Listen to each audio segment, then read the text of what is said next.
Hello students, welcome to grammar session. Students, in my last video I explained phrase and clauses, and remember that I told you that there are three types of clauses: noun, adjective and adverb. How will you identify the noun clause, that one is adjective and adverb, that I explain you in that video. Okay. So, very first, to explain in detail about noun, adjective and adverb clauses, let me do some recap so that it will be easy for you to understand the next clauses chapter. Fine. So, students, see, then I told you that noun, the always clauses are that which are having subject and its own predicate. So, here also this one is clause, because that they would win the match. This is called clause, and here it is having the subject and predicate.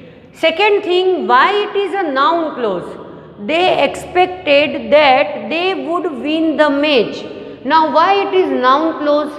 Because it is giving the answer of what, and it is doing the work of a noun. You will see that they expected what. And the second thing to remind about that this is the noun clause is that here the that is given. Generally after verb, if that is given, it is called that the clause which starts with that is mostly is a noun clause. Okay. Second, adjective clause. He likes a story which has a moral in it. Here the clause is which has a moral in it, and it is giving the answer of which story. Okay, it is describing about a story, which type of story. So when the clause describe the noun, story or any other thing, that is called adjective clause. Okay.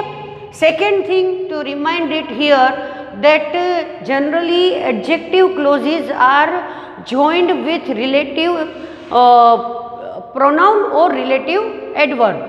That I have told you that which are relative pronoun and relative adverb. Okay. And the third one is adverb clause. Adverb clause, he returned when the sun set. When he returned, it is giving the answer of when, and obviously it is explaining the verb. So adverb of that qualify the verb. So here it is qualifying the return verb, and that's why it is called adverb clause. So these are the brief introduction of adjective, adverb and noun clause. If you want to learn again in detail, then you can watch my last video. Okay. Now today in this video I will explain noun clause, then adjective and then adverb, and tell you about their position in the sentence. Fine. So let's start. Okay students, let's learn about the noun clause. See, noun clause, subordinate clause that does the work of a noun in a sentence. Subordinate clause, we know that what is the main clause and what is subordinate clause. That also I have explained you. Okay. The main clause which is not dependent on any other, but the subordinate clause which is depending on the main clause. Without main clause, the subordinate clause is incomplete. If I say you that here it is given what he says is quite true. So now here what he says is a subordinate clause, and is quite true is a main clause, because it is quite true. So you can understand very well that what I am going to say. But what he says, it doesn't have a meaning. So that's why subordinate clause and main clauses are there. And now we have to see that a noun clause does a work of a noun in a complex sentence when the noun clause does the work of a noun in a complex sentence. Complex sentence, I have told you that it starts with the conjunction almost. Okay, two sentences when we join the sentence with the conjunction, and that two parts that part is called the complex sentence. That sentence will be called complex. Okay, it can be joined one or more than one. Now see that here how it will take position in a sentence. The first one is the subject of a verb. It can be placed in a sentence like a subject of a verb. How? That see here with an example. What he says is quite true. Now students, you know very well that in a sentence subject always stands first in a sentence, okay. Subject cannot be replaced. So subject will be always on the first position. So here before verb the subject is given what he says, and it is not a one word here. So it is looking just like a clause because it is having subject and predicate part, and it is giving the answer of what? It is quite true. What he says. So here this one, what he says, will be the noun clause on a subject place. So it is called the subject of a verb. One more thing I want to tell you, that generally noun clauses are joined with this conjunction, that, if, what and whether, mostly, okay. And second example, let's say that he is an honest man is quite clear. Now is quite clear is a main clause, that he is an honest man is subordinate clause, and we know very well that it is standing on the place of subject because it is before verb. So now you can understand it that this is the subject of a verb, because you have to identify in a sentence that noun clause is on which place it is standing, okay. Why she left is a mystery. What is mystery? Why she left? So it is a noun clause and it is on the place of subject. So it is called subject of a verb. Now the next position I explain you. So students, second one is the object of a verb. Okay, first I explained the subject of a verb. Now here the noun clause is stand as a object of a verb. Now as we know that the subject stands always first in the sentence and it is before verb. So object is always placed after the verb. Object called when the verbs, after verb whatever the words are given, that is the object of a sentence. Now here you will see that the noun clause is standing on the object place. So it is called object of a verb. How? I do not know when she will return. Now when she will return is giving the answer of what? I don't know. What? When she will return. So it is a noun clause and it is after verb on the place of object. So it is object of a verb. Second, she spends whatever he earns. Now whatever he earns is a noun clause and it is coming after the verb on the object place. So it is the object of a verb. Next, the next position of the noun clause in complex sentence can be the object of a preposition. Now wherever the noun clause starts, before it the preposition word will be given. So it will be easy to identify it. Pay careful attention to what he says. What he says is a noun clause and you will see that to is given over here. To is a preposition word and afterwards the word is coming, the clause is coming over here. And you know very well the identification of noun clause, okay. All depends on how it is done.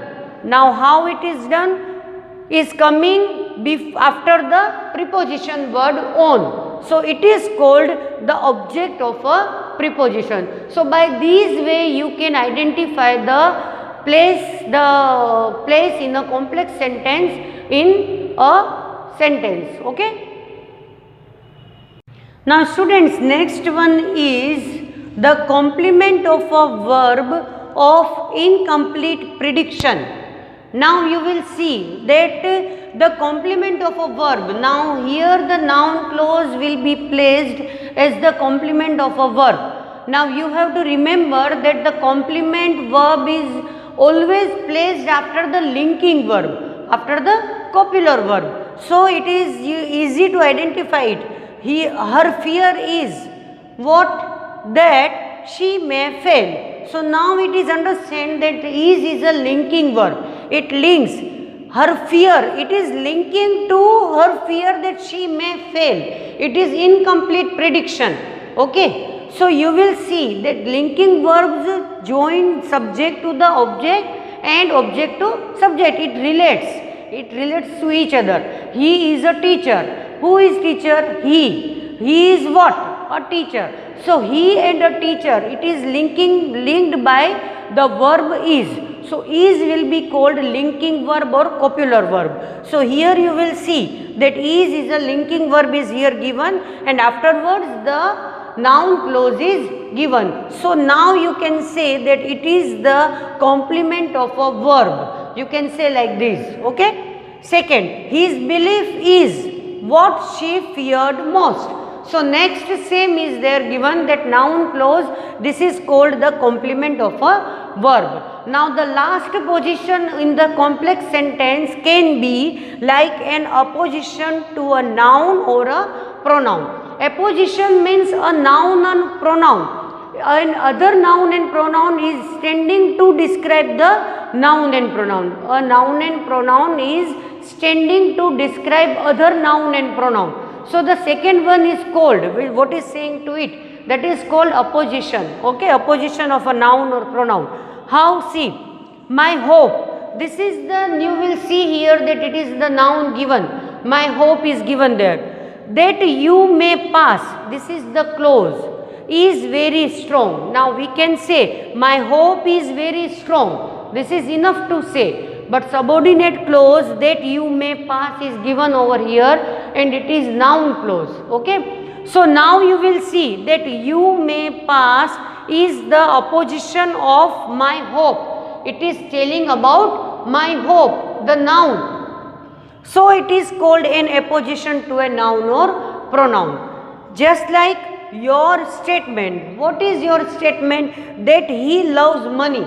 Now that he loves money, supporting to this statement, noun. Okay. So now we can say that it is the apposition of a noun or pronoun. Okay. This clause is giving the support to this statement. Your statement that he loves money is false. So your statement is false is enough. Your that he loves money is called a clause, and it is here giving the second noun clause, noun, supporting the noun. So you will see that in this type of sentences, it will always stand after the noun. Noun के बाद ही दूसरा noun खड़ा हुआ होगा. Okay, it will stand after the noun. So that is called the apposition of a noun. So now you understand in the noun clause chapter that it can be placed in 5 different positions.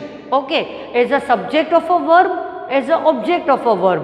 Third, it is as a complement. Okay. Second, as a preposition, subject, verb, object of a preposition. And the last one is as opposition to a noun or pronoun. Okay. Now explain you about the adjective clause. Students, the next one is adjective clause. Now adjective clause, you know that it does the work of an adjective. Okay. But here you have to learn that how will you identify the adjective clause. Now see that adjective clause does the work of an adjective. It is introduced by a relative pronoun.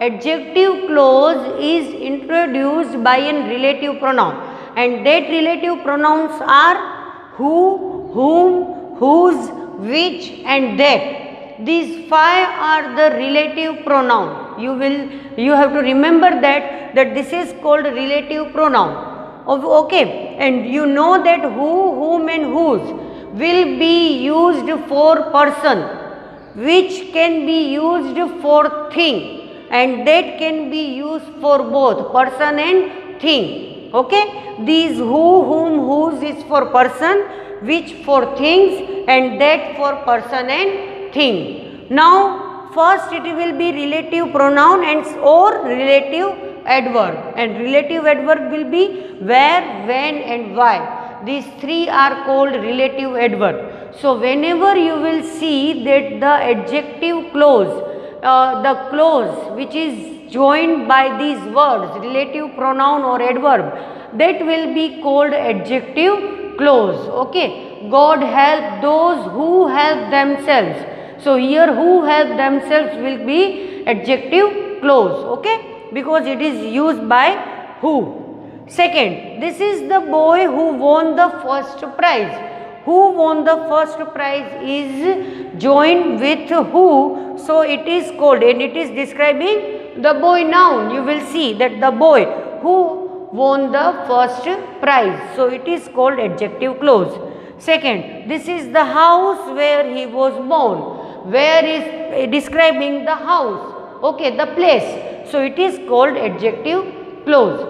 But many of the times we cannot understand that many of the times the words relative pronoun or adverb can be omitted in the sentence. We can omit it. So how it will be? See, eat all you can. Now here it is understood that what is used over here? Eat all that you can. So that is understandable, and we can omit sometime. So it will complete the sentence without the using any pronoun, but that doesn't mean that it will not be adjective clause. You have to remember that each all, it is describing all, you can, that you can. So that you can is here will be called adjective clause. I met a man whom I know. Whom is not given here, but it is understandable. Okay, so we can say that whom I know will be the adjective clause. So like these you have to identify, and mostly if you will remember about the relative pronoun and adverb, then it will be very easy to you to identify the adjective clause. So this was the adjective clause. Students, the third one is adverb clause. Adverb clause in a complex sentence does the work of an adverb. It can be many kinds. Okay, so today you will know that how many kinds are adverb there, how many kinds of adverb clauses are there in the sentence. Okay, so there are how many kinds are there? First, time, place, then purpose, then reason, fifth one, condition, sixth, result, seventh, comparison, and last is supposition or contrast. So these kinds, all of these kinds I will explain you today in this session. Okay, so now the very first is that time, adverb of time, adverb clause of time. So what conjunction will be used in the subordinate clause? That are when, whenever, while, before, after, till, since, as, etc. So you can understand that these all are related to the time, when. So these conjunction will be used before the subordinate clause to tell about the adverb clause. Okay, the sentence just like, do not talk while you are eating. So while you are eating is telling about the time, when we should not talk while you are eating. So it is adverb clause. It is describing to the verb talk. Second, wait till I return. So till I return is adverb clause which is qualifying or describing to, it is doing the work of an adverb because wait, so it is giving the answer of when. So till is the conjunction which is used before the subordinate clause. So it is the adverb of time. Second, adverb clause of place. In that clause, the subordinate conjunction will be where, wherever, whither, whence. Okay, this can be in the subordinate clause. I have put the book where none can find it. So where none can find is a subordinate clause which is joined by the conjunction where, and it is telling about the place. Okay, about the put, where put, it is saying about that where you have put the book, so that where nobody can find it. So it is easy to find it, that adverb of time and place, how can we see in the sentence.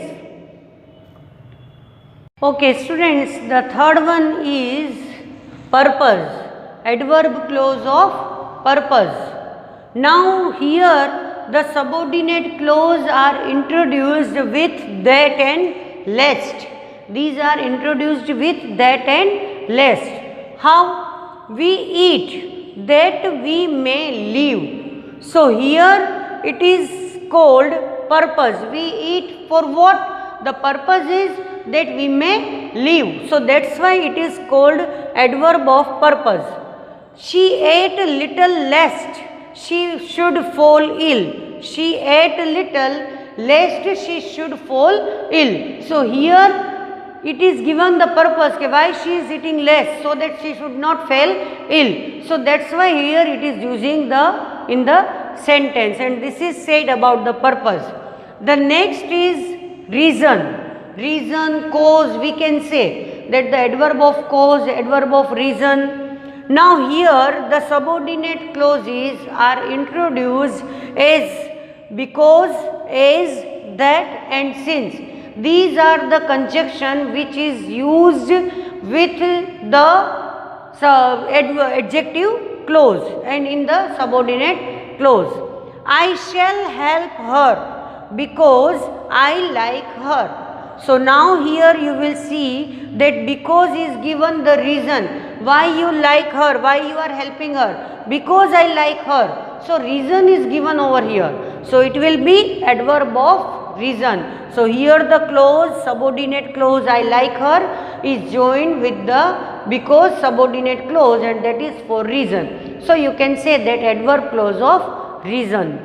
I am glad that you do not like it. So here again we can say that is given, that doesn't mean that it will be noun clause, because here it is not giving the answer of what. I am glad. Why? Because that you do not like it. That is used sometimes for the reason and cause also. So you can see here that for cause and reason we use these clauses, and this is called adverb clause of reason or clause. And the next is condition, adverb clause of condition. It is used, it is introduced by if, whether, unless. These are for you doing the work of an condition. If it rains, then what will happen? We shall not play. So here it is, the condition is given over here.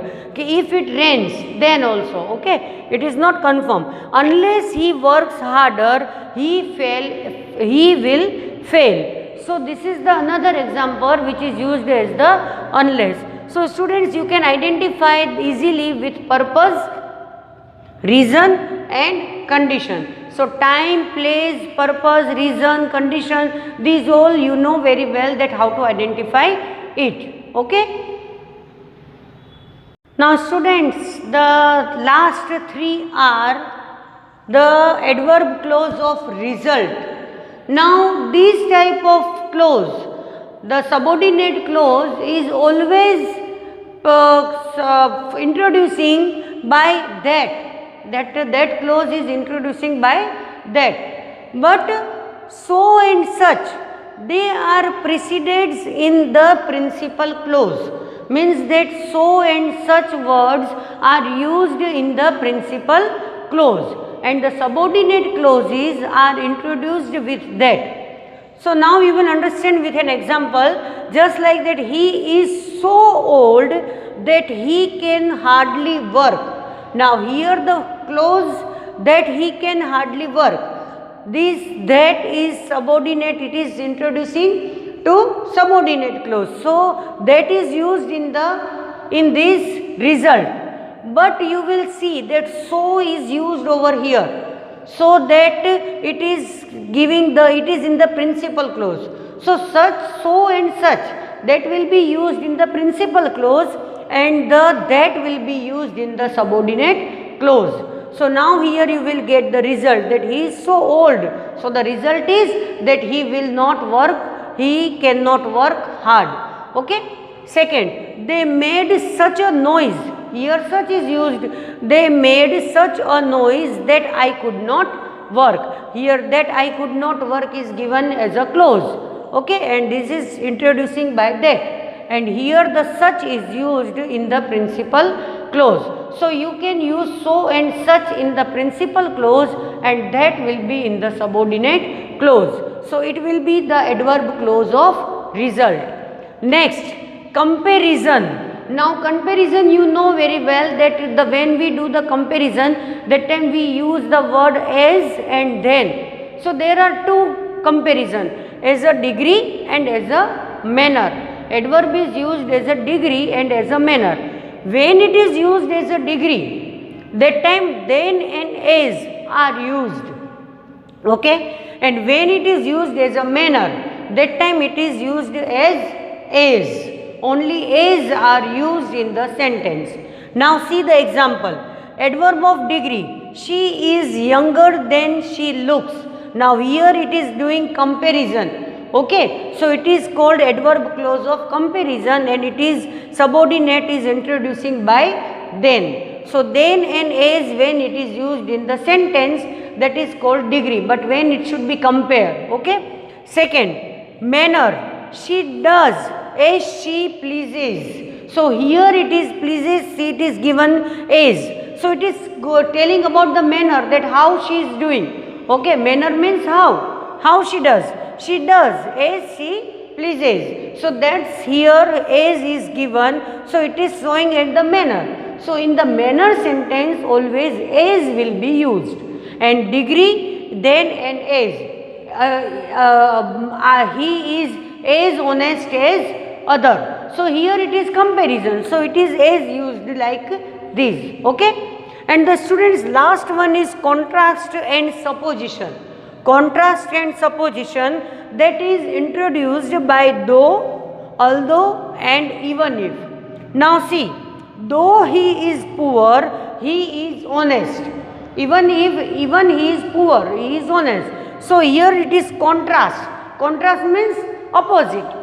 He is poor, but he is honest man. Okay. So here it is called, even if he is old, he is able to do all the work. Okay. So here it is the contrast is given, supposition is given that he is very old, but he is doing the lot of work even in this age. So these words, although, though, even if, you have to remember. So you have to remember these all. So students, today I explain you three clauses: noun, adjective and adverb. Noun clause, I told you that in the noun clause what can be the position in the sentence.